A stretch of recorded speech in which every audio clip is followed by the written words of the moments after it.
What up, guys? Lee, Mike, coming at you. James 2, we're going to get up right there. We're going through the verses a little bit forward. Just trying to, I didn't prepare anything for this. We're just walking through Scripture together. We're going to talk about it, or I'm going to talk about it. It's weird going to, but picking up James 2, it's right out of the gate. My brothers, as believers in our glorious Lord Jesus Christ, do not show favoritism. Suppose a man comes to your meeting wearing a gold ring and fine clothes, and a poor man in shabby clothes also comes in. If you show special attention to the man wearing fine clothes and say, "Here's a good seat for you," but you say to the poor man, "You stand there or sit on the floor by my feet," have you not discriminated among yourselves and become judges with evil thoughts? So, James elaborate here on the first few verses, talk about favoritism within the kingdom of God, within believers, within the church, and I mean, that's something we do. I know as church pastors, as you get into leadership, you got to do things that the normal leaders and individuals do, fundraising, do all these things, and within those meetings, those meals, it's hard not to show some form of favoritism to the people that you're with. Considering maybe you're doing a building project or maybe you're starting a new initiative, and you have to meet with donors and potential sponsors of your project, and it's hard not to compromise in any way to get what it is that you feel the church needs to make the building project go ahead. And I think that really comes from an understanding of the sovereignty of who God is, right?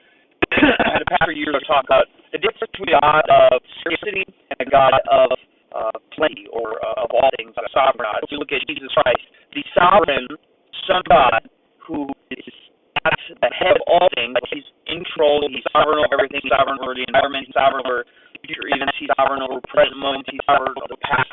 So if we have a firm understanding of who God is, and our faith in Him, and our sovereignty and our belief in the sovereignty of God in Him, it doesn't matter what happens when we see somebody like this.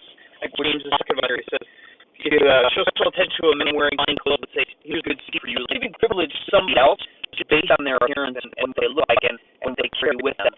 If we put our faith and our belief in sovereignty in God and that He's in control, it doesn't matter as much when you're meeting these individuals, when you're meeting these donors, these people of position.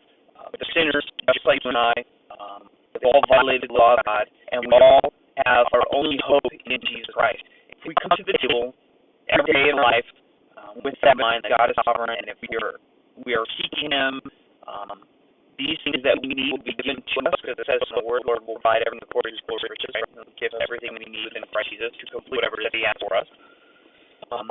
Going to these meetings, if we bring the Lord into these things, and we always put Him before us, He's always bringing Him before us in these meetings, God's going to provide everything, regardless of how we see the individual in front of us. If it's a wealthy individual, person, position, power. Let me remind you that we're all sinners. We're all going to screw up. We're all falling short of the glory of God. It doesn't matter who you're with. Because you're not, so listen here, brothers, it's not God chosen those who are poor in the eyes of the world to be rich in faith and inherit the kingdom He promised those who love Him. But you have insulted the poor. It is not the rich who are exploiting you. Is it not the rich who are exploiting you? Are they not the ones who are dragging you to the courts?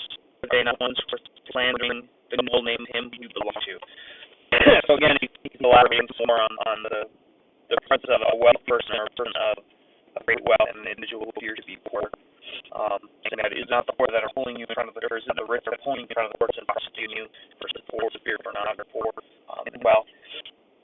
If you receive royal law from Scripture to love your enemies as yourself, you are doing what's right. Okay, so love your neighbors as yourself and enemies. One of the days apparently. This is what happens when we just read Scripture and we don't look at it at a time. Love your neighbors as yourself. Remember that Christ gave us that commandment. I wrote on my arm here to be anything that worthy. Love the Lord your God with all your heart, with all your mind, with all your soul, and love neighbor yourself. Just the question that was posed to Jesus in the gospel saying, what is the greatest commandment? What is the greatest commandment for us to follow in a way to try to trap Jesus or trick Him to give us out of that? And He said that we are to love the Lord God with all your heart, with all your mind, with all your soul. One of the translations is heart, mind, and resources. And to love neighbor as yourself. And He goes on to say that all the law and all the prophets, everything that we hang on these two commandments. So we're able to do these two things and put those things before us, whether it be meetings, interactions with people, whether it be hanging out with people.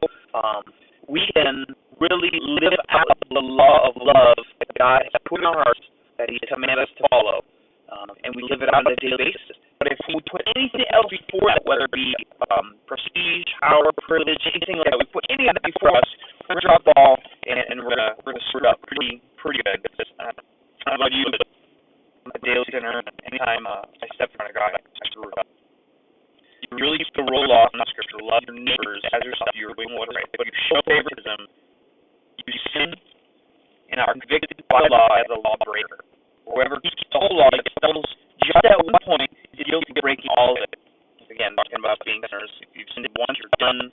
Punishment, death, separation from God. For he who said, "Do not commit adultery," also said, "Not murder."